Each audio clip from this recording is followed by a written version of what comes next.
ஆண்டவராகிய இயேசு கிறிஸ்துவின் இனிய நாமத்தினாலே உங்களை நான் வாழ்த்துகிறேன். ஆண்டவருக்கு மகிமை உண்டாவதாக.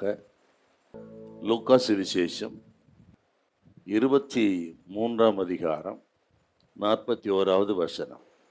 லூக்கா 23:41. நாமோ நியாயப்படி தண்டிக்கப்படுகிறோம், நாம் நடப்பித்தவர்களுக்கு தக்க பலனை அடைகிறோம், இவரோ தகாததொன்றையும் நடப்பிக்கவில்லையே என்று அவனை கடிந்து கொண்டு. சிலுவையை குறித்து இந்த நாளிலே சற்று நேரம் தியானிக்க ஆண்டவர் நமக்கு உதவி செய்வாராக.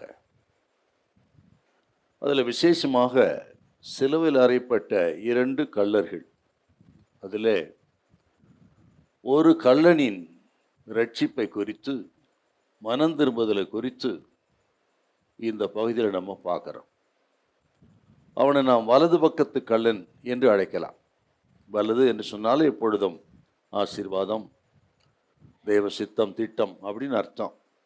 ஆகவே ரட்சிக்கப்பட்ட இந்த கள்ளனை வலது பக்கத்து கள்ளன் என்று நாம் அழைக்கலாம். ஆண்டவர் இயேசு சிலுவையில் அறையப்பட்டிருக்கிறார். அவருக்கு 2 பக்கத்திலும் 2 கள்ளர்கள் சிலுவையில் அறைந்தார். அதிலே ஒரு கள்ளன் ரட்சிக்கப்பட்ட விதத்தை குறித்து தான் இந்த பகுதியில் நம்ம வாசிக்க கேட்டோம். இவனின் மனம் திரும்புதல், ரட்சிப்பு மிகவும் ஆச்சரியமானது. ஆயுசு முழுவதும் குற்றவாளியா இருந்தவன், ரோம அரசாங்கம் இவனை மரண தண்டனை குற்றவாளி என்று நியாயம் தீர்த்தது. சிலுவையில் தொங்கிக் கொண்டிருக்கிறான். அந்த மரண தண்டனை அனுபவிக்கிற அந்த நேரத்திலே அவன் மனம் திரும்பி ரட்சிக்கப்பட்டான் என்றால் நமக்கு ஒரு நம்பிக்கை இருக்கிறது. எந்த சமயத்திலும் எந்த ஒரு மனிதனையும் ரட்சிக்க இயேசு வல்லவராயிருக்கிறார். ஆமென். எந்த சமயத்திலும் ஒரு மனிதனை ரட்சிக்க இயேசுநாதர் வல்லவர் என்கிற ஒரு செய்தியை, முதல் செய்தியை நம்ம அங்கே பார்க்குறோம். என்ன சொல்லுகிறேன்? இந்த வலது பக்கத்து கள்ளன் 11ஆம் மணி நேரத்தில் ரட்சிக்கப்பட்டவன் என்று நம்ம எடுத்துக்கொள்ளலாம். வேலையாட்களிலே இப்படி இறுதி நேரத்தில் 11ஆம் மணி நேரத்தில் வேலைக்கு வந்து கூலியை பெற்றவர்களை குறித்து மொத்த 20 நம்ம பார்க்குறோம். நீங்களும் நானும் இப்படி 11ஆம் மணி நேரத்தில் இருக்கிறவர்கள். அப்படியானால் கடைசி நேரத்தில் ரட்சிக்கப்பட்ட இந்த மனிதனை நாம், இந்த கள்ளனை 11ஆம் மணி நேரத்தில் ரட்சிக்கப்பட்டவன் என்று கூட நம்ம அழைக்கலாம். அறிமுகமாக சில வார்த்தை வாய்க்கணும். தூக்கு மேடையில் கூட ஒரு மனிதனை ரட்சிக்க ஆண்டவரால் கூடும் என்பதற்கு இவன் ஒரு நல்ல திருஷ்டாந்தம். ஆமென். இல்லையா? தூக்கு மேடையில் கூட ஒரு மனுஷனை ரட்சிக்க முடியும். தனது மரணத்தின் இறுதி நேரத்தில் ஆண்டவர் இயேசுவனை ரட்சித்தார் என்று சொன்னால், எந்த மனுஷனையும் நரகத்தின் பிடியிலிருந்து, அந்த கடைசி நேரத்திலிருந்து இழுத்து கொள்ள இயேசுவுக்கு வல்லமை உண்டு. ஹல்லேலூயா. ஆகவே நமது குடும்பங்களிலே, ஊழிய செய்கிற இடங்களிலே இவங்கெல்லாம் ரட்சிக்கப்பட மாட்டாங்க என்று ஒரு முடிவுக்கு நாம் வரக்கூடாது. இன்றைக்கு இருக்கிற அவர்கள் சூழ்நிலை கண்டு யாரோ யாரா இருக்கட்டுங்க, இவர்களெல்லாம் ரட்சிக்கப்படுவது அரிது அப்படின்னு நாம் நினைக்கக்கூடாது. இவர்கள் ரட்சிக்கப்படுவது கஷ்டம் அப்படின்னு ஒரு முடிவுக்கு வரக்கூடாது. ஆகவே தான் சொல்லுகிறேன், தூக்கு மேடையிலே அந்த கடைசி நிமிஷத்தில் இருக்கிறவர்களை கூட ரட்சிக்க அப்பன் இயேசுவுக்கு வல்லமை உண்டு. ஹல்லேலூயா. ஆமென். அப்படித்தான் ஆண்டவர் இன்றும் அழைக்கிறார். இந்த வலது பக்கத்து கள்ளனுக்கு நான் நினைக்கிறேன், விசுவாசிக்கிறேன், அப்படித்தான் ஆண்டவர் கரம் நீட்டி இவனை அழைத்தான் நான் விசுவாசிக்கிறேன். இந்த நேரத்தில் ரட்சிக்க எனக்கு வல்லமை உண்டு. எந்த நேரத்தில் எந்த மனுஷனை பிரகாசம் அடைய செய்யக்கூடிய வல்லமை எனக்கு உண்டு. ரட்சிப்புக்கு அவ்வளவு வல்லமை இருக்கிறது. வா என்னிடத்திலே, வருத்தப்பட்டு பார சுமக்கிறவர்களே, நீங்கள் எல்லாரும் இடத்தில் வாருங்கள் என்று கடைசி நிமிஷத்திலும் கரம் நீட்டி அழைத்து ரட்சிக்கக்கூடிய வல்லவர் இயேசு என்கிற ஒரு செய்தியை, நற்செய்தியை நம்ம இங்கே பார்க்குறோம். ஹல்லேலூயா. ஆகவே அநேகருக்காக ஜெபித்து கொண்டிருக்கலாம். நீங்கள் பல வருஷங்களாக ரட்சிப்பின் அனுபவம் பெறாமல் கூட இருக்கலாம். சொந்து போகாதீங்க, ஜெபத்தை நிறுத்தாதீங்க, ஜெபிங்கள். எந்த நேரத்தில் ஒரு மனுஷன் ரட்சிக்க கர்த்தர் வல்லவராக இருக்கிறார். ரட்சிப்புக்கு அத்தனை வல்லமை இருக்குது. ரட்சிப்பின் வல்லமை குறைத்து மதிப்பிடக்கூடாது. ஆகவே தான் எபிரேயர் 2:4 இப்படி வாசிக்கிற, இத்தனை பெரிதான ரட்சிப்பை குறித்து கவலையற்று இருப்போமானால் வரப்போகிற தண்டனைக்கு நாம் எப்படி தப்பித்துக் கொள்வோன்னு அந்த ரட்சிப்பு மகா பெரிதுன்னு எழுதுறாரு. அதை வாசிக்கலாமா? எபிரேயர் 2:4. அடையாளங்களினாலும் அற்புதங்களினாலும் பலவிதமான பலத்த செய்கைகளினாலும் தம்முடைய சித்தத்தின்படி பகிர்ந்து கொடுத்த பரிசுத்த ஆவியின் வரங்களினாலும் தேவன் தாமே சாட்சி கொடுத்ததுமாயிருக்கிற இவ்வளவு பெரிதான ரட்சிப்பை குறித்து நாம் கவலையற்று இருப்போமானால் தண்டனைக்கு எப்படி தப்பித்துக் கொள்ளுவோம்? பாத்தீங்களா? இத்தனை பெரிதான ரட்சிப்பு. இன்னொரு விஷயத்தை நம்ம பார்க்கணும்.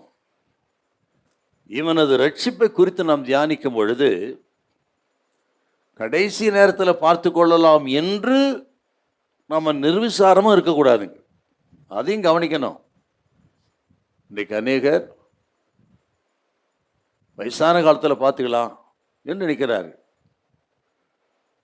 இந்த ஊழியம், ஆலயம், ஆராதனை, பக்தி இதெல்லாம் கொஞ்சம் வயசு உள்ளவங்களுக்கு, வயசானவங்களுக்கு, வயது முதிர்ந்தவர்களுக்கு, வாலிபர்கள் நமக்கு இன்னும் நாள் இருக்கிறது என்று காலத்தை தள்ளி போடக்கூடாதுங்க. கவனிக்கணும். இந்த வலது பக்கத்தின் ரட்சிப்பை குறித்து நாம் நினைக்கும் பொழுது காலத்தை தள்ளி போடக்கூடாது.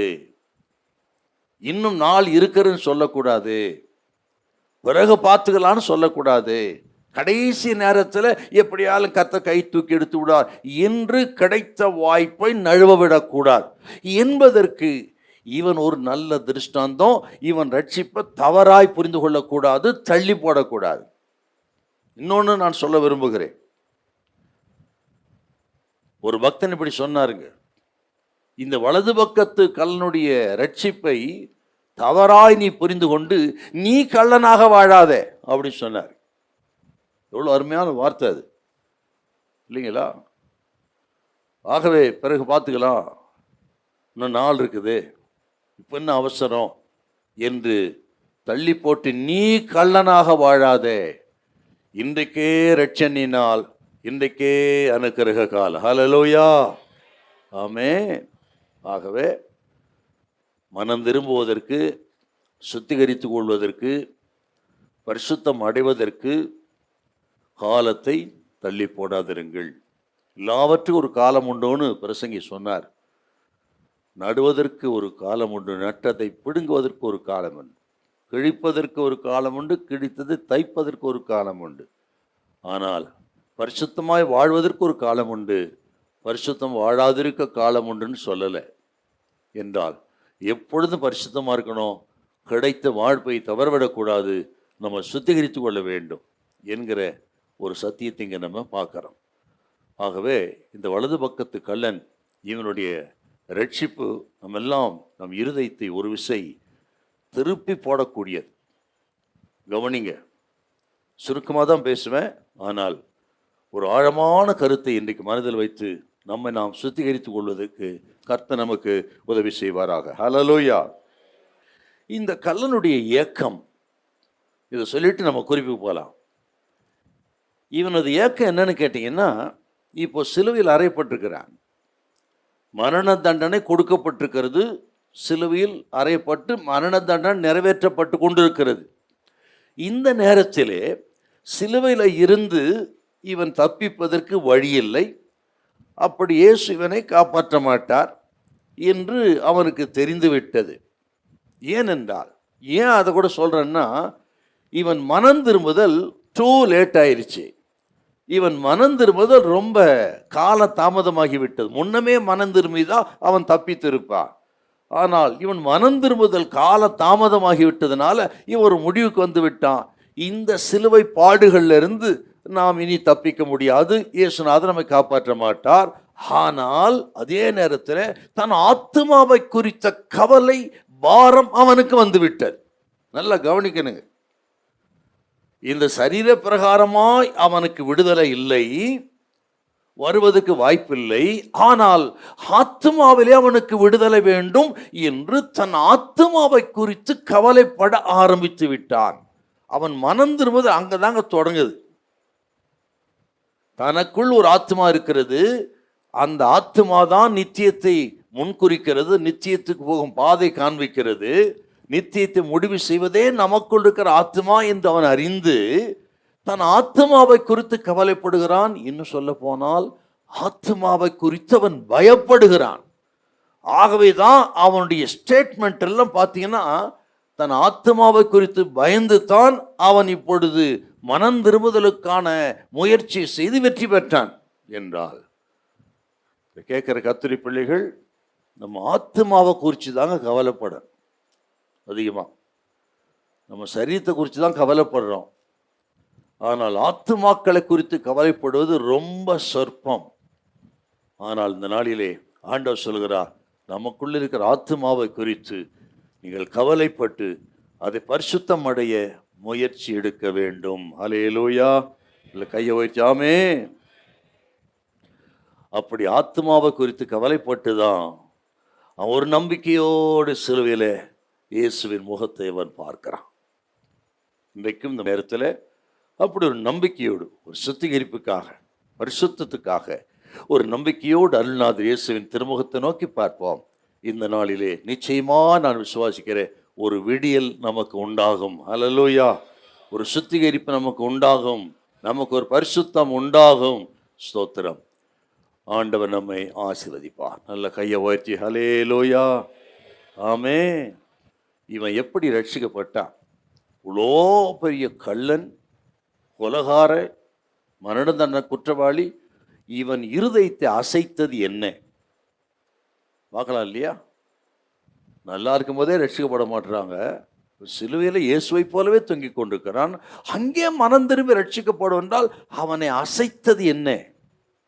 அதை கொஞ்சம் பார்க்கணும். பார்த்து நம் இருதயத்தை பரிசுத்தப்படுத்திக் கொள்ள கர்த்தர் உதவி செய்வாராக. ஹல்லேலூயா. எல்லாம் அப்படியே கையை உயர்த்தி ஆமென். Price the Lord. இவன் இருதயத்தை அசைத்ததுக்கு என்ன காரணம்னா, சிலுவை பாதையில் அவனுக்கு கிடைத்த 3 செய்தி. சிலுவை பாதையிலே அவனுக்கு கிடைத்த 3 செய்திகள் தான் அவன் இருதயத்தை அசைத்தது, அவனை ரட்சிப்புக்குள்ள கொண்டு வந்தது, அவன் பரதீசுக்குள்ளே நித்தியத்துக்குள்ளே பிரவேசிப்பதற்கே காரணம். சிலுவை பாதையில் அவனுக்கு கிடைத்த 3 செய்திகள். அது என்னன்னு பார்க்கலாமா? முதல் செய்தி லூக்கா 23:28. லூக்கா 23:28. இயேசு அவர்கள் முகமாய் திரும்பி, எருசலேமின் குமாரத்திகளே, எருசலேமின் குமாரத்திகளே, நீங்கள் எனக்காக அழாமல் உங்களுக்காகவும் உங்கள் பிள்ளைகளுக்காகவும் அழுங்கள். நீங்கள் எனக்காக அழ வேண்டாம், உங்களுக்காக உங்கள் பிள்ளைகளுக்காக அழுங்கள் என்று சிலுவை பாதையிலே 2 பக்கங்களிலும் அழுது புலம்புகிற ஸ்திரீகளை பார்த்து ஆண்டவர் சொன்ன வார்த்தை. இயேசு சிலுவை சுமந்து கொண்டு வருகிறார் எருசலேம் வீதிகளிலே. அந்த வீதியில் 2 பக்கங்களிலும் இயேசுவுக்காக அழுகிற ஸ்திரீகள் புலம்பிக் கொண்டிருக்கிறார்கள். இயேசுவோடு கூட இவன் சிலுவை சுமந்து கொண்டு வருகிறான். அப்படி வருகிற அந்த சிலுவை பாதையில் இவனுக்கு கிடைத்த முதல் செய்தி, இவனை மனம் திரும்ப பண்ணுவதற்கு, இருதயத்தை அசைப்பதற்கு, உடைப்பதற்கு இவனுக்கு கிடைத்த முதல் செய்தி என்னன்னு கேட்டீங்கன்னா, இயேசுவுக்காக அழுத ஸ்திரீகளை பார்த்து இயேசுநாதர் சொன்னது, ஸ்திரீகளே, எருசலேம் குமாரத்திகளே, நீங்கள் எனக்காக அழாமல் உங்களுக்காக உங்கள் பிள்ளைகளுக்காக அழுங்கள். இவன் ஆரம்பத்தில் இவனும் மனம் திரும்பாதவன் தான். நீங்க சிலுவையை பார்த்தீங்கன்னா மத்தேயு சொல்றார், 2 கள்ளர்களுமே இயேசுவை தூஷித்தார்கள். ஆரம்பத்தில் 2 பேருமே தூஷிக்கிறாங்க. நீங்கள் மத்தேயு சுவிசேஷம் 27:44 கொஞ்சம் வாசிங்க. அவரோட கூட சிலுவைகளில் அறையப்பட்ட கள்ளரும் அந்தப்படியே அவரை நிந்தித்தார்கள். இப்போ 2 பேருமே இயேசு கிறிஸ்துவை சிலுவையில் நிந்தித்தார்னு சொன்னால், ஆரம்பத்தில் இவனும் மற்ற குற்றவாளியைப் போல கள்ளனைப் போலத்தான் குணப்படாதவனாயிருந்தான். அப்படியானால் அப்படிப்பட்டவன் எப்படியும் இப்படிப்பட்ட ஒரு மனம் திரும்புதலுக்கு வந்திருக்க முடியும்? அவன் சிலுவையிலே தொங்கிக் கொண்டிருக்கும் பொழுது சிலுவையின் அடிவாரத்திலே ஏதாவது சுவிசேஷ கூட்டம் நடந்ததா, அல்ல சுவிசேஷகர் பிரசங்கித்தாரா, அல்ல அழைப்பு கொடுத்தாரா, இவன் கையை உயர்த்தினானா, அப்படி ஏதாவது கூட்டம் நடந்து அற்புதம் நடந்து அடையாளம் நடந்து சுவிசேஷ கூட்டத்தில் அதை பார்த்து ரட்சிக்கப்பட்டவனா? இல்லை.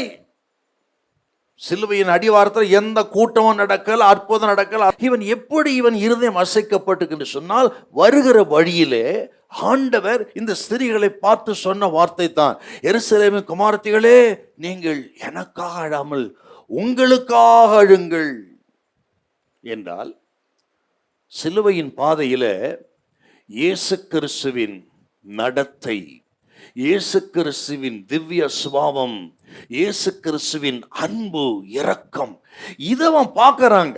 ஏனென்றால் இயேசு சிலுவை சுமந்து கொண்டு அவன் முன்பு போகிறா, அடுத்து இவன், அதற்கடுத்து இன்னொருத்தன், இப்படி வரிசையாக சிலுவை சுமந்து கொண்டு அதே எருசலேம் வீதிகளிலே வருகிறார்கள். அப்படி வரும் பொழுது தனக்கு முன்பாக சிலுவை சுமந்து கொண்டு போகிற ஆண்டவர் இயேசுவை உற்று கவனித்து கொண்டே வருகிறார். அந்த சிலுவை பாதையில இயேசு கிறிஸ்துவனுடைய நடத்தை, அவர் வார்த்தை, அவர் பார்வை பார்க்கிறாய். அப்பொழுதுதான் இவர் அடுத்தவர்களுக்காக பரிதாபப்பட்டதை, பரிதபிக்கிறதை கண்டு முதல் அவன் இருதயம் அசைக்கப்படுகிறது. இந்த ஸ்திரீகள் அவர்களுக்காக அழல, இயேசுவுக்காக அழுதார்கள். இன்னும் பார்க்கிறான், ஏராளமான ஜனங்கள் இப்படி இயேசுவுக்காக கதறி அழுது கண்டு அவன் ஆச்சரியப்படுகிறான். ஜனங்களோடு ஜனங்களாக இதுவரை வாழ்ந்தவன், ஆனால் அப்படிப்பட்ட ஒருவரை அவன் பார்த்ததில்லை. ஊரே ஒருவருக்காக அழுது புலம்புவதும் கேட்டதில்லை, பார்த்ததில்லை அவன். அப்படியானால் ஊரே அழுவதை கண்டு அவன் உற்று பார்க்கிறான், இவர் யார்? இந்த நிலைமையிலும் அடுத்தவர்களுக்காக பரிதபிக்கிறாரே என்றால் இவர் யாராக இருக்கக்கூடும் என்று அவன் இயேசுவை உற்று பார்த்து அவருடைய நடத்தை இவன் இருதயத்தை அசைக்க ஆரம்பித்து விட்டது. அல்லேலூயா. இல்ல கையை உயர்த்தாமே என்றால், ஒரு கள்ளனின் இருதயத்தை அசைத்தது இயேசு கிறிஸ்துவின் திவ்ய சுபாவங்க. இத்தனை பாடுகள் மத்தியிலும் இயேசு தனக்காக அழுகிற ஜனங்களை நினைத்து ஆறுதல் படுவார்னு பார்த்தா, தனக்காக அழுகிற ஜனங்களை கண்டு நல்லா இருங்க, சந்தோஷமா இருங்க, எனக்காக இவ்வளோ நீங்கள் பாடுபட்டு அழுதை கண்டு நான் உங்களுக்கு என்ன நன்றி செலுத்துனே தெரியல என்று சொல்லுவார்னு பார்த்தா, ஸ்திரீகளே எனக்காக அழ வேண்டாம், உங்களுக்காக அழுங்கள், உங்கள் பிள்ளைகளுக்காக அழுங்கள். ஏன் அப்படி ஆண்டவர் சொன்னார்னா, கிபி 70 கிட்டத்தட்ட இயேசுநாத சிலுவைக்கு போன பிறகு 40 வருஷத்துக்கு பிறகு தீத்துராயன் வருவான், எருசலேமை முற்றுகை போடுவான். அப்பொழுது எருசலேமை அடிப்பான், இரத்த ஆறுகள் ஓடும். அப்பொழுது ஸ்திரீகளும் பிள்ளைகளும் ஆக இடம் தேடி அலைந்தும் காணாமல் மடிந்து போவார்கள். இதெல்லாம் ஆண்டவர் நடக்க போகிற காரியத்தை எல்லாம் நினைத்துத்தான் இந்த ஸ்திரீகளுக்காக அழும்படியாக, பிள்ளைகளுக்காக அழும்படியாக கர்த்தர் சொல்றாருங்க.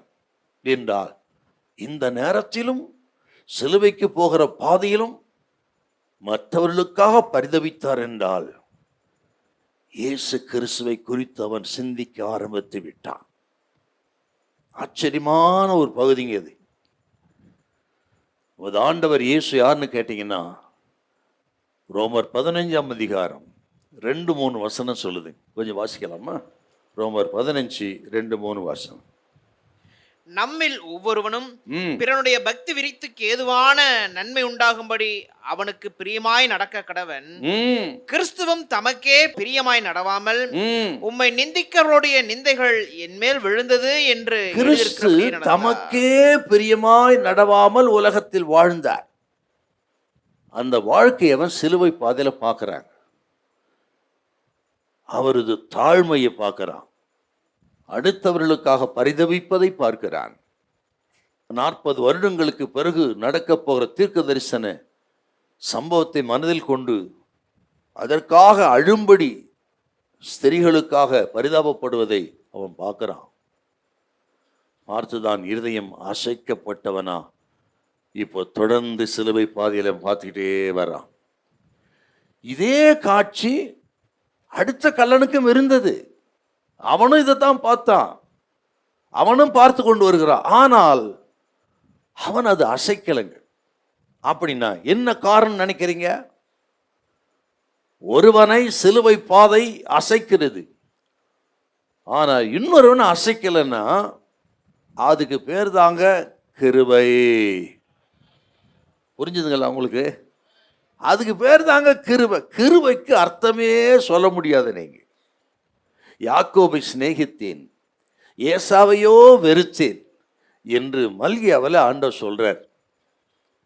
இதுக்கு என்ன அர்த்தம்? யாக்கோபை சிநேகித்ததுக்கும் ஏசாவை வெறுத்ததுக்கு என்ன சார் காரணம்? ஏசா அவ்வளோ யாக்கோபை காட்டிலும் துன்மார்க்கனா? யாக்கோபை காட்டிலும் பொல்லாதவனா? அல்லது ஏசாவை காட்டிலும் யாக்கோவுக்கு நல்ல குணம் இருந்ததா? இல்லை என்றால் ஏசாவை வெறுத்து யாக்கோவை சிநேகித்தது காரணம் கிருபை. ஹல்லேலூயா. நான் விசுவாசிக்கிறேன், இந்த பட்டணத்தில் இத்தனை லட்சக்கணக்கான மக்கள் இருக்கும் பொழுது, இத்தனை லட்சக்கணக்கான மக்களுக்கும் இந்த கிறிஸ்துவின் செய்தி, கிருபையின் செய்தி, ரட்சிப்பின் செய்தி, சிலுவையின் செய்தி அது தொலைக்காட்சிகளிலும் மற்ற வந்து கொண்டுதான் இருக்கிறது. அப்படி இருந்தாலும் நாம் மட்டும் ஏன் இங்கே இருக்கிறோம் என்றால், நாம் மட்டும் ஏன் ரட்சிக்கப்பட்டிருக்கிறோம் என்று சொன்னால், நமது நன்மையினால் அல்ல, தகுதி உள்ளவர் என்பதால் அல்ல, கிருபை. கிருபை. ஹல்லேலூயா. ஆமென். கிருபைதாங்க காரணம். நான் தகுதி உடையவன் ஆண்டவரே, என்ன நீர் ஆசீர்வதி அப்படி சொல்றதுக்கு ஒண்ணும் இல்லை. பதிலாக நான் தகுதியற்றவனாய் வந்திருக்கிறேன், தகுதி இல்லாதவர்களாய் வந்திருக்கிறேன். சுவாமி என்னை பரிசுத்தப்படுத்துங்கப்பா, என்னை சுத்திகரிங்க ஆண்டவரே, என்னை ஆசீர்வதிங்க ஆண்டவர் என்று கிருபையை சார்ந்து கொண்டால் கர்த்தர் சொல்லுகிறார், ரட்சிக்கப்படாத மக்களை ரட்சிப்பார், சோத்திரம் சுத்திகரிப்பார், தூக்கி எடுப்பார். அந்த கிருபை கடைசி நடத்தும். ஹல்லேலூயா. எல்லாம் கைத்தடி தோத்திரம் பண்ணுங்க பாப்போம். Thank you Jesus. Thank you Jesus. Praise the Lord. Hallelujah. Hallelujah. பாவத்தின் பாரத்தினால் தவித்திடும் பாவி என்னை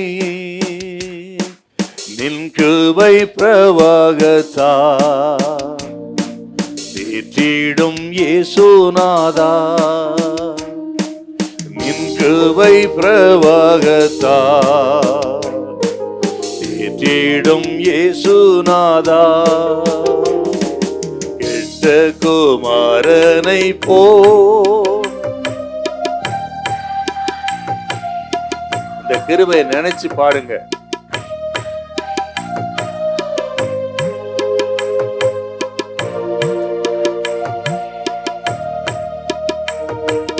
நின் அன்பை உணராமல் துரோகம் நான் செய்தேனே, நாயேனும் நான் நீர் பெற்ற பிள்ளை அல்லோ, கள்ளனு கருள் செய்த நீ பிள்ளாதே சிலுவை நாதா, கள்ளனு கருள் செய்த நீ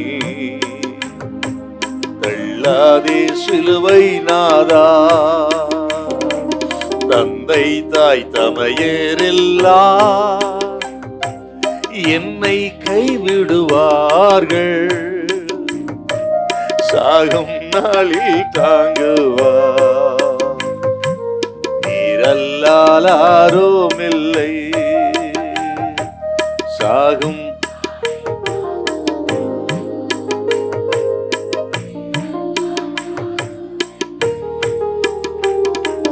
பாவத்தின் பாரத்தினால்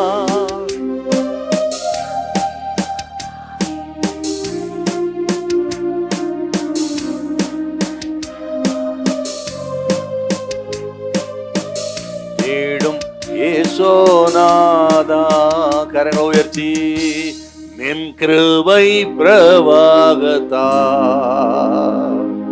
தேற்றிடும் இயேசுநாதா.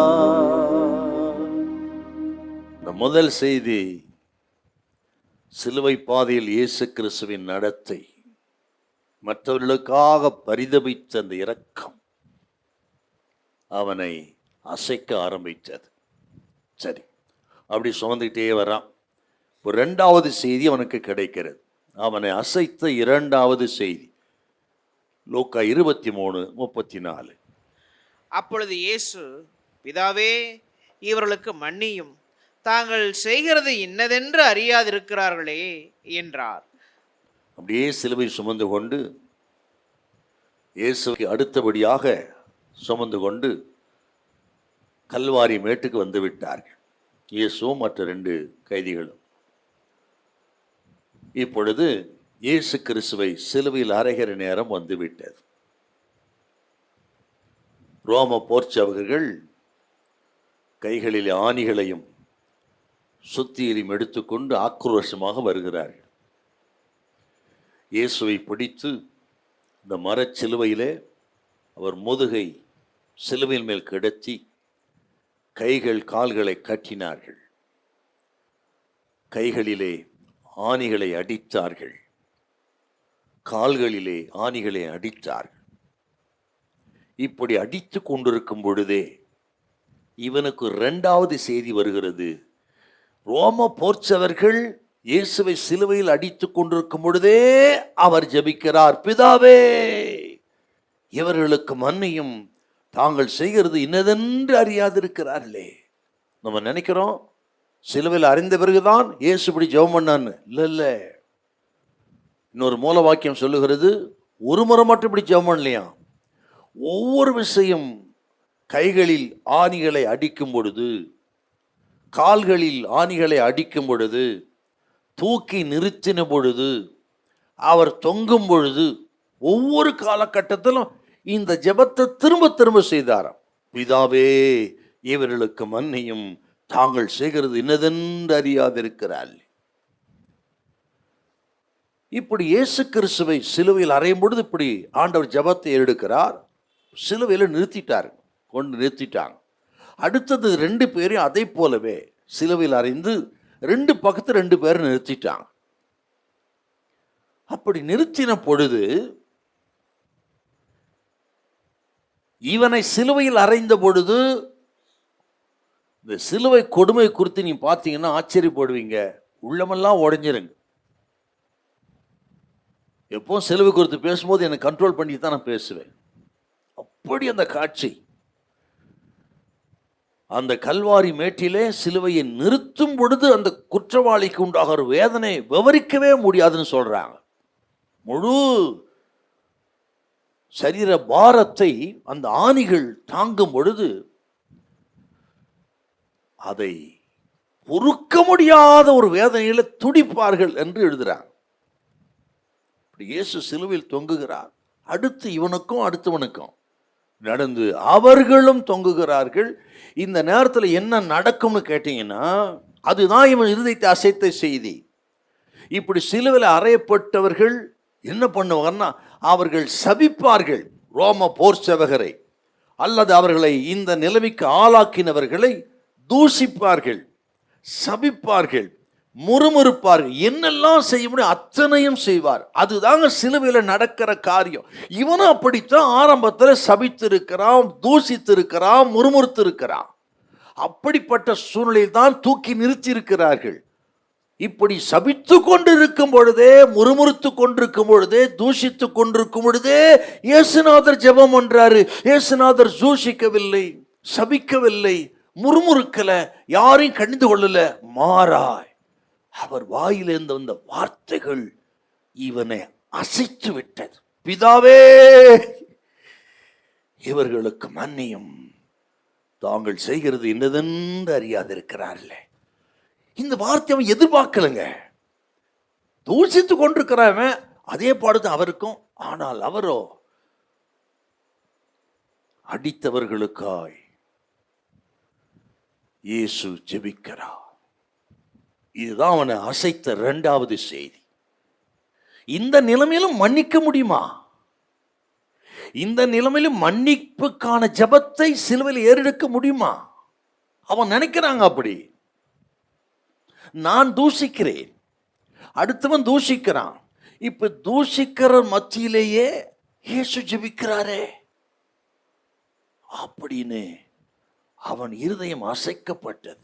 அது மட்டும் இல்லை, சிலுவையில் அறையப்பட்டிருக்கும் பொழுது அங்கே சூழ்ந்து நிற்கிற யூதர்கள், பிரதான ஆசாரியர்கள், போர் சேவகர்கள், வழிபோக்கர் அத்தனை பேர் தூஷிக்கிறாங்க. நீங்கள் 27ஆம் அதிகாரம் மத்தேயுல 39 வாசித்து பார்த்தீங்கன்னா தெரியும். அவர்கள் தன்னைத்தான் ரட்சிக்க திராணியற்றவன் மற்றவர்களை ரட்சித்தான். தேவாலயத்தை இடித்து 3 நாளைக்குள்ளே கட்டுகிறவனே, உன்னை நீயே ரட்சித்துக்கொள். தன்னை தேவனுடைய குமாரன்னு சொன்னானே, சிலுவையிலிருந்து இறங்கி வா என்று வழிபோக்கர்கள் தூஷிக்கிறார்கள், யூதர்கள் தூஷிக்கிறார்கள், அங்க இருக்கிற ரோம போர்ச்சவை தூஷிக்கிறார்கள்.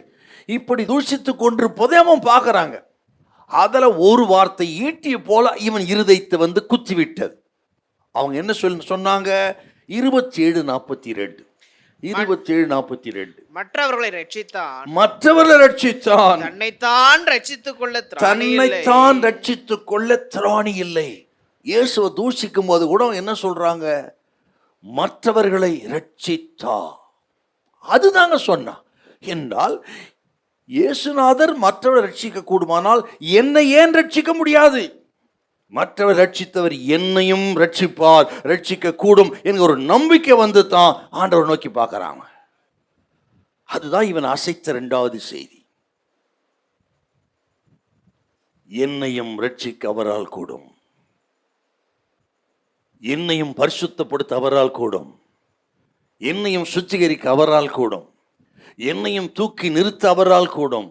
அதல பாதாளத்தில் விழுந்து கிடந்த பாவியை கூட தூக்கி நிறுத்தி பரிசுத்தமான நீதிமானை மாற்ற இயேசுவால் கூடும் என்று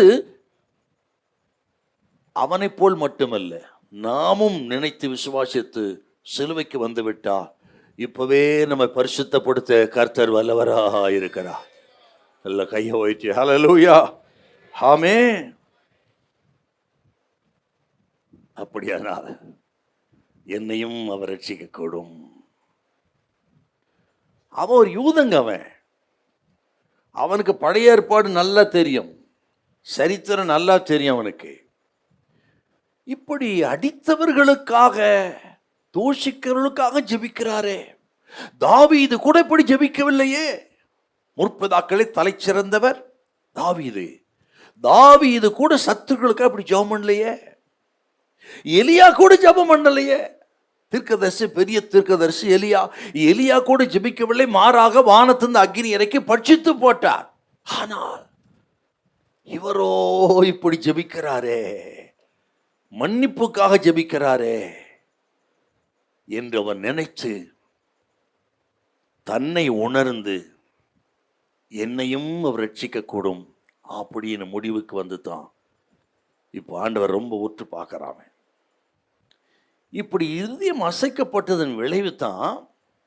ஆனால் மனம் திரும்புதல்ங்கிற ஃபர்ஸ்ட் ஸ்டெப்புக்கு வராங்க அவன். சரி, மனம் திரும்புதல் முதல் படி என்ன? இப்போ நீங்கள் வாசிங்க 23 லூக்கா 39 கொஞ்சம் வாசிங்களேன் நீங்க. அன்றியும் சிலுவையில் அறையப்பட்டிருந்த குற்றவாளிகளில் ஒருவன், நீ கிறிஸ்துவானால் உன்னையும் எங்களையும் ரட்சித்துக்கொள் என்று அவரை இகழ்ந்தான். மற்றவன் அவனை நோக்கி, இந்த கள்ளவன் அவனை பார்த்து சொல்றான், நீ இந்த ஆக்கினைக்கு உட்பட்டவனாய் இருந்தும் தேவனுக்கு பயப்படுகிறதில்லையா? தேவனுக்கு பயப்படுகிறதில்லையா? தேவனுக்குங்க, இவன் தேவனுக்கு பயப்படாதவன். ஆகவே தான் கொள்ளையில் ஈடுபட்டவன், கையுமையுமா பிடிபட்டவன், மரண தண்டனை குற்றவாளியா வந்திருக்கிறான். ஆனா இப்போ சொல்றான், நீ தேவனுக்கு பயப்படுவது இல்லையா என்று சொன்னா, கர்த்தருக்கு பயப்படுகிற பயம் இவன் இருதயத்தை பிடித்து கொண்டது. அதன் விளைவு தான் அடுத்த வசனம் வாசிங்க. நாமோ நியாயப்படி தண்டிக்கப்படுகிறோம், நாம் நடப்பித்தவைகளுக்கு தக்க பலனை அடைகிறோம், இவரோ தகாததொன்றையும் நடப்பிக்கவில்லையே.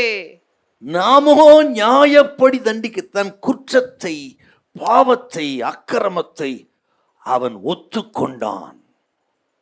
அங்கதாங்க இருக்குது ரட்சிப்பும் சரி, பரிசுத்தமும் சரி, சுத்திகரிப்பு எங்க இருக்குன்னா நமது பாவத்தை, நமது குற்றத்தை மறைக்காமல் ஒத்துக்கொள்வதில் தான் இருக்கிறது. ஆகவே தான் அடிக்கடி சொல்லுவேன், நமக்கு ஒரு நேர்மையான மனம் திரும்புதல் தேவை, நேர்மையான பாவ அறிக்கை தேவை, ஹானஸ்ட் கன்ஃபெஷன். நம்ம வந்திருக்கோம் இன்னைக்கு சுத்திகரி கூட்டத்துக்கு. ஏதோ ஆண்டவரே என்ன ஆசீர்வதிங்க, பாவத்தில் மன்னிங்க, ரத்தத்தால் கழுவுங்க.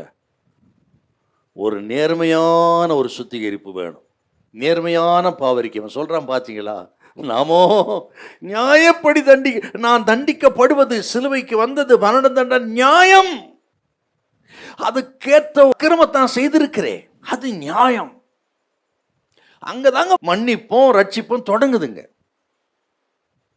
சார் லூக்கா 18 வந்து 2 பேரும் ஜெபம் பண்றான், பரிசேயன் ஆயக்காரனும். ஆயக்காரன் அவன் ரட்சிக்கப்பட்டு அவனை ரட்சித்தது காரணம் என்னன்னா அவன் ஒத்துக்கிட்டான். வானத்துக்கு நேராக கண்களை ஏறெடுக்க துணியாமல் மார்பில் அடித்து கொண்டு பாவின் மேல் கிருபையாயிருன்னா டோட்டலா சரண்டர் பண்ணிட்டாங்க. அதை போல ஒரு அறிக்கை நமக்கு வேணும். நம்ம எத்தனை வருஷம் விசுவாசியா இருக்கலாம், ஊழியக்காரலாம் இருக்கு, கவனிக்கணுங்க. சும்மா பாடுறதுனால பேசுறதுனால ஒன்றும் நடக்காது. இப்போ சொல்கிறேன், கர்த்தர் சொல்கிறார் இன்னைக்கு, எத்தனை வருஷன்றது முக்கியம் அல்ல, இப்போது நம்ம எப்படி இருக்கிறோம், இப்போ நம்ம நிலைமை என்ன, நமது இருதயத்தின் நிலைமை என்ன, அதை உணர்ந்து சரியில்லை அப்படின்னு உணர்ந்தா இன்னைக்கு அப்படிப்பட்ட ஒரு நேர்மையான கன்ஃபெஷன் நமக்கு வேணும். இல்லைனா எத்தனை வருஷம் எத்தனை பாட்டு பாடினாலும் ஒன்றும் நடக்காது. நாமோ நியாயப்படி தண்டிக்கப்படுகிறோம் என்று, என்னுடைய அக்கிரமத்துக்காக நான் தண்டிக்கப்படுகிறேன், உண்மைதான், இது தேவைதான் என்று தன் பாவத்தை நியாயம்னு ஒத்துக்கிட்டாங்க. ஆகவே இந்த நாளில் வந்திருக்கிறீங்க, ஏதோ ஒரு கடமைக்காக நம்ம போகக்கூடாது. நான் எந்த கூட்டத்துக்கு வந்தாலும் ஒரு பேச்சுக்காக, கடமைக்காக நான் வரமாட்டேன். அதுக்குன்னு நேரம் எடுப்பேன். நேரம் எடுத்து ஜெபம் பண்ணி தியானம் பண்ணி எப்படி ஃப்ரெஷ்ஷாக முதல் கூட்டத்தில் பேசுறதுக்கும் அப்படித்தான் வருவேன். 10 பேர் இருந்தாலும் சரி, 15 பேர் கவலை இல்லை எனக்கு. இருக்கிறவர்கள் வந்தபடி அல்ல, போகும்போது சுத்தமாக போகணும். ஹல்லேலூயா. நான் விசுவாசிக்கிறேன், இந்த நாளில் இங்கே வந்திருக்க அத்தனை பேரையும் பரிசுத்தப்படுத்தி சுத்திகரித்து அனுப்ப கர்த்தர் வல்லவராய் வந்திருக்கிறார். நான் விசுவாசிக்கிறேங்க. அத்தனை பேர் இயேசுவின் ரத்தம் இப்போது கழுவி நம்ம சுத்திகரித்து கொண்டிருக்கிறது. ஒரு நியாயமான நேர்மையான அறிக்கைக்கு நேராய் திருப்புக நான் விசுவாசிக்கிறேன். சிலுவையினுடைய அற்புதமான ஒரு ரட்சிப்பு இங்கே உண்டாவதாக. ஹல்லேலூயா. இரக்கம் உண்டாவதாக, சிலுவையின் சுத்திகரிப்பு உண்டாவதாக, சிலுவையின் பரிசுத்தம் உண்டாவதாக, சிலுவையின் ரத்தத்தினால் உண்டாகிற மீட்பு, ரட்சிப்பு, சுத்திகரிப்பு இப்பொழுது உண்டாவதாக. இயேசு கிறிஸ்துவின் வல்லமையான நாமத்தில் பரிசுத்தாவின் பலத்தினால இப்பொழுதே ஒரு சுத்திகரிப்பு உண்டாவதாக. ஹல்லேலூயா. ஆமென். இளைய குமாரனை தகப்பன் உயர்த்தி வைத்தது காரணம் ஒத்துக்கிட்டாமே. மரத்துக்கு விரோதமாக உமக்கு முன்பாக தகப்பனே நான் பாவம் செய்தேன். பார்த்தீங்களா, அப்படிப்பட்ட ஒரு கன்ஃபெஷன் வேணுங்க. ஆகவே இவன் மனம் திரும்பி ரட்சிக்கப்படுவதற்கு 2வது செய்தி, இவன் இருதயத்தை அசைச்சது இயேசுவின் ஜெபம், மன்னிப்புக்காய் எடுத்த ஜெபம். அடுத்தவர்கள் தூஷிக்கும் பொழுது சொன்ன வார்த்தை, மற்றவர்களை ரட்சித்தான், தன்னைத்தான் ரட்சித்துக் கொள்ள திராணி இல்லை என்றால் என்னையும் ரட்சிக்க வல்லவன், நான் நியாயப்படி தண்டிக்கப்படுகிறேன், குற்றவாளிதான் சுவாமி, என்னை சுத்தம் பண்ணோன்னு சொல்லி அவன் சிலுவைக்கு நெருங்கிட்டான்ப்பா. முன்னாடி இருந்த நெருக்கத்தை விட இப்போ சிலுவையில் ரொம்ப நெருங்கிட்டான். இந்த பாடுகள் இல்லாத பொழுது இருந்த நெருக்கத்தை விட இப்போ ரொம்ப நெருங்கிட்டான். பாடுகள் தான் நம்ம அதிகமாக இயேசுவிடத்தில் நெருங்க செய்கிறது. கவனிக்கணுங்க.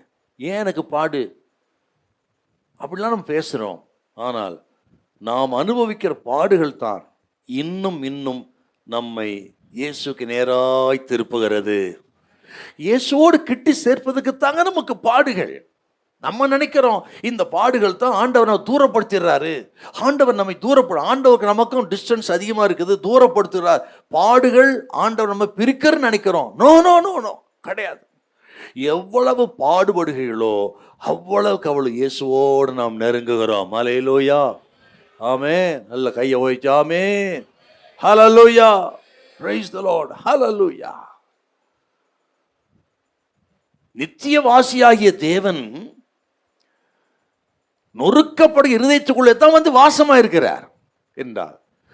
எவ்வளவு நொறுக்கப்படுற அவர்கள் மத்தியிலே வந்து அவர்களுக்குள்ளே வாசம் இருக்கிறார்னா, இந்த பாடுகள் தான் ஆண்டவரோடு நம்மை நெருங்க செய்கிறது, நெருங்க செய்யணும். பாருங்க, இந்த கள்ளம் பாருங்க, அவன் நான் பைபிள் காலேஜுக்கு போனானா, வேற ஸ்பெஷல் மீட்டிங் போனானா, அவன் சுத்திகரிப்பு கொடுத்து போனானா, ஒன்றும் கிடையாதுங்க. இவன் அடைந்த பாடுகள் சிலுவைக்கு நேராக ரொம்ப நெருக்கமாக கொண்டு வந்துருச்சு. ஆகவே தான் ஜெபம் பண்றான் பாருங்க. நீங்கள் 42வது வசனம், இயேசுவை நோக்கி, லூக்கா 20:42. ஆண்டவரே, நீர் உம்முடைய ராஜ்யத்தில் வரும்போது, நீர் உம்முடைய ராஜ்யத்தில் வரும் பொழுது அடியேனை நினைத்தருளும். அடியேனை நினைத்தருளும். அந்த ஸ்டேஜுக்கு வந்துட்டான். இப்போ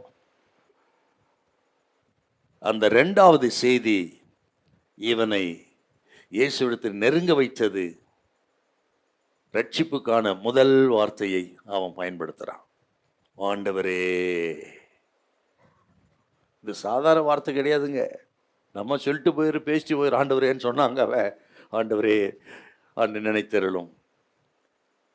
சார ஒரு கொலைக்காரன், மரணதன குற்றவாளி, இயேசுவும் அவனை போல சிலுவையில் தொங்கிக் கொண்டிருக்கிறார். அவர் அற்புதம் செய்து பார்த்ததில்லவன், சிலுவையில் எந்த அற்புதம் நடக்கல. அந்த நிலைமையில ஆண்டவரேன்னு சொல்றான்னா சாதாரண வார்த்தையாங்க இது? உண்மையான ரட்சிப்பை பெற்றதின் அடையாளத்தை அங்க நம்ம பார்க்கிறோம். ஹல்லேலூயா. அப்படித்தான் 2வது செய்தி அவனை அசைத்தது. ஹல்லேலூயா, ஆமென். நல்ல கையை உயர்த்தி ஹல்லேலூயா. மரணத்தின் பாதையில் நடந்தாலும் மாறாத வாக்கு உண்டு. இருள் சூழ்ந்த பாரங்கள் நெருக்கினாலும் இமை பொழுது மறந்தவர். மரணத்தின் பாதையில் நடந்தாலும் மாறாத வாக்கு உண்டு. ஆஹா, இருள் சூழ்ந்த பாரங்கள் நெருக்கினாலும் இமை பொழுது மறந்தவர். இருக்கின்றவராயிருக்கின்றாரே, என்றும் என் ஜெபம் கேட்பார்.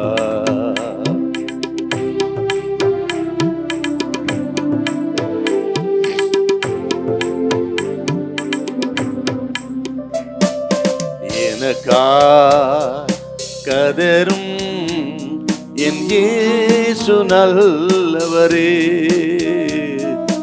எனக்கா மரித்த என் இயேசு நல்லவரே. கஷ்டங்களில் எந்தன் துணையவரே, கல்நீரெல்லாம் துடைப்பார். கஷ்டங்களில் எந்தன் துணையவரே, கல்நீரெல்லாம் துடைப்பார். எனக்கா கதரும் என் இயேசு நல்லவரே, எனக்கா மரித்த என் இயேசு நல்லவரே.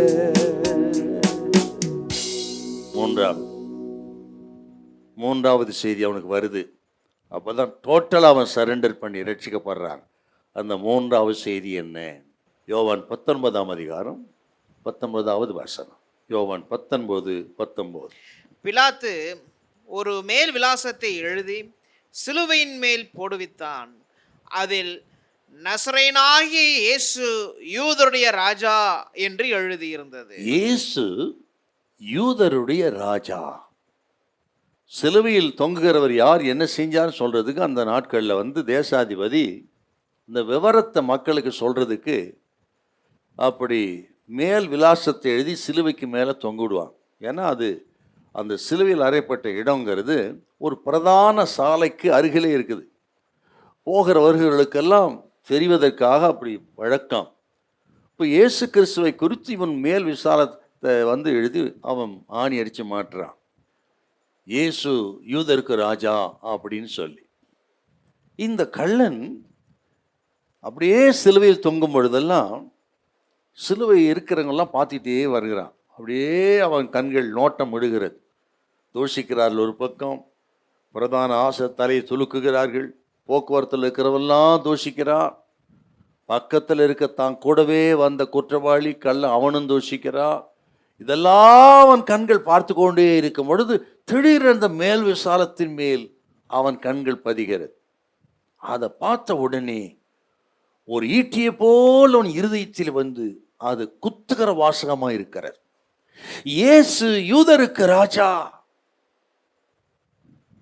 இந்த நடக்கிற நிகழ்ச்சியெல்லாம் பார்க்குறாங்க, பேசுறதெல்லாம் கேட்குறான். இதெல்லாம் கேட்டுக்கொண்டிருக்கும் பொழுது இவனுக்கு ஏசாயா 53 அதிகாரம் ஞாபகத்துக்கு வருது. நான் சொன்னேன், இவன் ஒரு யூதன், இவனுக்கு ஏசாயா 53 அதிகாரம் ஒரு ஞாபகத்துக்கு வருதுங்க. அதை குறிப்பாக 3வது வசனம் வாசிக்கலாமா? 3வது வசனம். அவர் அசட்டை பண்ணப்பட்டவரும் மனுஷரால் புறக்கணிக்கப்பட்டவரும் துக்கம் நிறைந்தவரும் பாடு அனுபவித்தருமா இருந்தார். அவரை விட்டு நம்முடைய முகங்களை மறைத்துக் கொண்டோம். அவர் அசட்டை பண்ணப்பட்டிருந்தார், அவரை எண்ணாமற் போனோம். மேசியாவை குறித்து சொல்லப்பட்ட பகுதி ஏசாயா 53 அதிகாரம். இவன் வருகிற வழியில 2 செய்தி இவனை அசைத்து இருக்கிறது. ஒருவேளை இவர் மேசியாவாக இருக்குமோ என்ற நினைப்பிலே இப்பொழுது தொங்கிக் கொண்டிருக்கிறான், பார்த்து கொண்டிருக்கிறான். அந்த நேரத்தில் யூதருக்கு ராஜா இயேசு என்ற வாசகத்தை பார்த்துட்டான். இப்பொழுது அவன் சிந்தித்து கொண்டிருக்க இயேசு கிறிஸ்துவின் பொறுமை, இயேசுவின் ஜெபம், பாவம் மன்னிப்பு, இந்த இரக்கம், பரிதாபம், இதெல்லாம் நினைவுக்கு வரும் பொழுது ஏசாயா 53 இந்த 3வது வசனம் நினைவுக்கு வருகிறது. அந்த உடனே இன்னொரு வசனம் இவன் நினைவுக்கு வருது. இவனுக்கு சங்கீதம் 22:16 வசனம். நான் சொன்ன நல்லா கவனிக்கணும், இவன் யூதங்கிறத அப்படி மனசுல வைக்கணும். நீங்க 22:16. நாய்கள் என்னை சூழ்ந்திருக்கிறது, பொல்லாதவர்களின் கூட்டம் என்னை வளைந்து கொண்டது, என் கைகளையும் என் கால்களையும் உருவ குத்தினார்கள். கைகளையும் கால்களையும் உருவ குத்தினார்கள், என் எலும்புகளை எல்லாம் நான் எண்ணலாம். இதுவரையில் இந்த வசனத்துக்கு அர்த்தமே இவருக்கு தெரியாதிருந்தது. ஏசாயா 53 சங்கீதம் 22 இன்றைக்கும் யூதர்களுக்கு புரியாத ஒரு பகுதிங்க. இன்றைக்கும் கண்கள் திறக்கப்படலை. ஆகவே மேசியாவாகிய இயேசுவை குறித்து சொல்லப்பட்ட தீர்க்கதரிசனம்னு இன்றைக்கு யூதர்கள் நினைக்கல. இன்றைக்கும் கண்கள் மறைக்கப்பட்டிருக்கிறது. அப்படித்தான் இவனுக்கும் இந்த யூதனுக்கும் அப்படி ஏசாயா 53 தெரியாமல் இருந்தது, சங்கீதம் 22:16 தெரியாமல் இருந்தது, கைகளில் கால்கள் உருவ குத்தினார்கள், இது என்ன என்று சொல்லி விளங்காமல் இருந்தது. இப்போதான் அவனுக்கு விளங்குது, ஓ இது மேசியாவை குறித்து சொல்லப்பட்ட வார்த்தை. அப்படியா, மேசியா யாருன்னு சொன்னா இப்பொழுது கைகளிலே கால்களிலே ஆணிகள் கடவப்பட்டிருக்கிறது, அசட்டை பண்ணப்பட்டிருக்கிறார், தூஷிக்கிறார். அப்படியானால் இவர்தான் மேசியாக இருக்க வேண்டும். ஏனென்றால் அத்தனை நற்குணங்களும் மேசியாவுக்கு இருக்க வேண்டிய குணங்களும் இவருக்குத்தான் இருக்கிறது. இவர்தான் மேசியாவின் நினைவுக்கு வந்துட்டான். அப்படிப்பட்ட ஒரு விசுவாசத்துக்குள்ள வந்துவிட்டு இப்போ ஜெபம் பண்ற, ஆண்டவரே ஆண்டவரே நீ ராஜ்யத்தில் வரும் பொழுது அடியானை நினைத்தருளும். மேசியாவுக்குத்தான் ராஜ்யத்தை கொடுக்கக்கூடிய அதிகாரம் உண்டு என்று அவனுக்கு தெரியும். ஆகவே தான் ஜெபிக்கிறாங்க. அப்படி ஒரு ராஜ்யம் இருக்கிறது, அந்த ராஜ்யத்தை யாருக்கும் கொடுக்க வல்லவர் மேசியா. இவர்தான் அந்த மேசியா, இவர்தான் அந்த ராஜ்யத்தை கொடுக்க வல்லவர். அப்படியான எனக்கும் அதை கொடுக்க வரால் கூடும் அப்படின்னு விசுவாசத்துக்கு வந்து இப்ப ஜெபம் பண்றான். ஆண்டவரே நீர் உமது ராஜ்யத்தில் வரும் பொழுது அடியானை நினைத்தருளும். என்ன விசுவாசம் ஐயா, என்ன விசுவாசம். வேதாகமத்தை நம்ம போல படிச்சதில்லை, சபைகளில் பங்கெடுத்ததில்லை, சுவிசேஷ கூட்டத்தை பார்த்ததில்லை, அற்புதத்தை கண்டதில்லை. ஆனால் இயேசுவை பார்த்து இந்த செய்தியெல்லாம் கேட்டு அசைக்கப்பட்டவன் அவர் முடிவுக்கு வந்துட்டான். இவர் தான் மேசியா, இவருக்கு தான் அந்த ராஜ்யம். இவரிடத்துல கேட்டா யாருக்கும் கொடுக்க வல்லவர் மேசியா, எனக்கு ஏன் தர மாட்டார்? இயேசுவே, ஆண்டவரே, அந்த ராஜ்யத்தை எனக்கு தாங்க சுவாமி. இப்படி கேட்டான் பாருங்க. ஆண்டவர் இருதயமே அசைந்து விட்டது. இயேசுவை போலவே இவனும் சிலுவையில் தொங்குகிறான். இயேசுவுக்கு இருந்த அதே வேதனை, கண்ணீர், பாடுகள், வலி எல்லாம் அவனுக்கும் இருக்கிறது. அப்படிப்பட்ட நேரத்தில் இவன் ராஜ்யத்துக்காக ஜெபிக்கிறான். அப்படி சிலுவையில் அறையப்பட்டிருக்கிற இயேசுவை ஆண்டவர் என்று சொல்லுகிறான். அவருக்கு தான் அந்த ராஜ்யம் இருக்கிறது, அவர் யாருக்கும் கொடுப்பான்னு விசுவாசிக்கிறான். இதை கேட்ட உடனே அப்பா உடனே சொல்றாரு, இன்றைக்கு நீ என்னுடனே கூட பரதேசியில் இருப்பார். இன்றைக்கா இருப்பார். அவனுடைய ரட்சிப்பை, அவிசுவாசத்தை கண்ட ஆண்டவர் சொல்ல, இன்றைக்கே நீ பரதேசில் இருப்பார் அப்படின்னா நான் சொல்லுகிறேன், நான் விசுவாசிக்கிறேன். அப்படி விசுவாசித்து நீங்களும் நம்ம பரிசுத்தத்துக்காக, பாவத்தின் விடுதலை பெறுவதற்கு, சுத்திகரிப்புக்காக அப்படி ஊக்கமாய் ஜெபம் பண்ணா கர்த்தர் இன்றைக்கே நம்மை பரிசுத்தப்படுத்த, இன்றைக்கே சுத்திகரிக்க, இன்றைக்கே நித்திய ஜீவ ராஜ்யத்தை கொடுக்க இயேசு வல்லவராயிருக்கு. அவரால் கூடாத காரியமும் ஒன்றுமில்லை. அவர் தான் அதை கொடுக்க வல்லவராயிருக்கிறார். நான் விசுவாசிக்க சுத்திகரி கூட்டத்தில் உங்களை பரிசுத்தப்படுத்துகிற ஆண்டவர் வந்திருக்கிறார். கல்லணையே பரிசுத்தப்படுத்தி அந்த ஒரு நிமிஷத்தில் அவனுக்கு ரட்சிப்புன்னு அதிபதி அவனுக்கு ரட்சிப்பை கொடுப்பாரானால் அதை காட்டிலும் மேலாக கொடுக்க கர்த்தர் நமக்கு வல்லவராயிருக்கிறார். நல்ல கைத்தடி தோத்திரம் பண்ணுங்க பாப்போம். ஓ ஹல்லேலூயா, ஹல்லேலூயா, ஹல்லேலூயா, ஹல்லேலூயா, ஹல்லேலூயா, ஹல்லேலூயா, ஹல்லேலூயா. ஆமென். இந்த வாசகம் அசைத்தது. மேசியான முடிவுக்கு வந்துட்டான். அப்படியே பார்க்கறான், இயேசுவை முழுவதும் பார்க்கறான். முள்முடியினால் இரத்தம், கைகளில் இரத்தம், கால்களில் இரத்தம். ஆனால் கண்களை பார்க்கறான். கைகளில் இரத்தமா இருந்தாலும், தலையிலிருந்து இரத்தமா இருந்தாலும், கால்களில் இரத்தம் அடிந்தாலும் இயேசுவின் கண்களில் இரக்கத்தவன் பார்க்கறாமே. அந்த இரத்தத்தின் மத்தியிலே கண்களில் உள்ள இரக்கத்தை பார்த்துதான், ஆண்டவரே நீர் உமது ராஜ்யத்தில் வரும் பொழுது அடியானை நினைச்சாள். அவன் நம்பிக்கை வீண் போகல. அந்த இரக்கத்தின் தெய்வம் அந்த சிலுவிலேயே அவனை ரட்சித்தார். ஒரு பக்தன் இப்படி சொல்றாரு, அந்த வெயில் நேரத்தில் சூரியன் அஸ்தமிக்க இறங்கும் பொழுது இயேசு கிறிஸ்துவின் சிலுவையின் மேல் பட்ட அந்த சூரிய வெளிச்சம், அதனால் நிழல் இவன் மேல் பட்டு சிலுவையின் நிழல் இவனை ரட்சிப்புக்குள்ளே கொண்டு வந்து விட்டது. அல்லேலூயா. சிலுவைக்கு அத்தனை வல்லமை இருக்கிறது. என்னால் இந்த சிலுவையின் அன்பு, சிலுவையின் நிழல் எந்த மனுஷன் ரட்சிக்கக்கூடிய வல்லது. இயேசு மரித்தார், அவனும் மரித்தான். அன்றைக்கே இயேசு அவனை கரம் பிடித்து கொண்டு பரதீசுக்குள்ளே ஒரு நண்பனோடு செல்வது போல பரதீசு கொண்டு போயிட்டார். அல்லேலூயா. அவன் ரட்சிப்பு எத்தனை ஆச்சரியமானது பார்.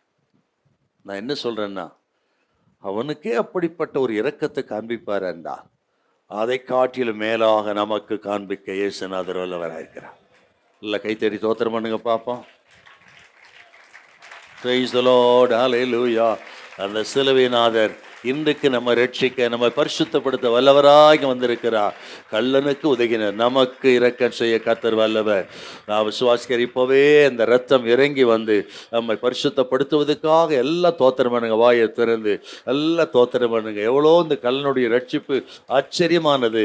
அவனுக்கு கிடைத்த 3 செய்தி அவனை மறந்திரும்ப பண்ணி பரிசுத்தப்படுத்தி பரதீசுக்கே கொண்டு போனது என்றார். அதை காட்டிலும் மேலாக செய்ய கர்த்தர் நமக்கு வல்லவராயிருக்கிறார். ஹல்லேலூயா, ஹல்லேலூயா. Praise the Lord, praise the Lord. ஆகவே ஒரு கவி மட்டும் பாட போறோம். அப்படியே தேவ பிள்ளைகள் ஒப்பு கொடுத்து பரிசுத்தப்படுத்தி கொள்ளுங்க. ஒரு சின்ன நேரம், சின்ன வாய்ப்பு தான் உங்களுக்கு. சிலுவையின் நிழலில் அனுதினம் அடியா சாய்ந்திளை பாரிடுவே.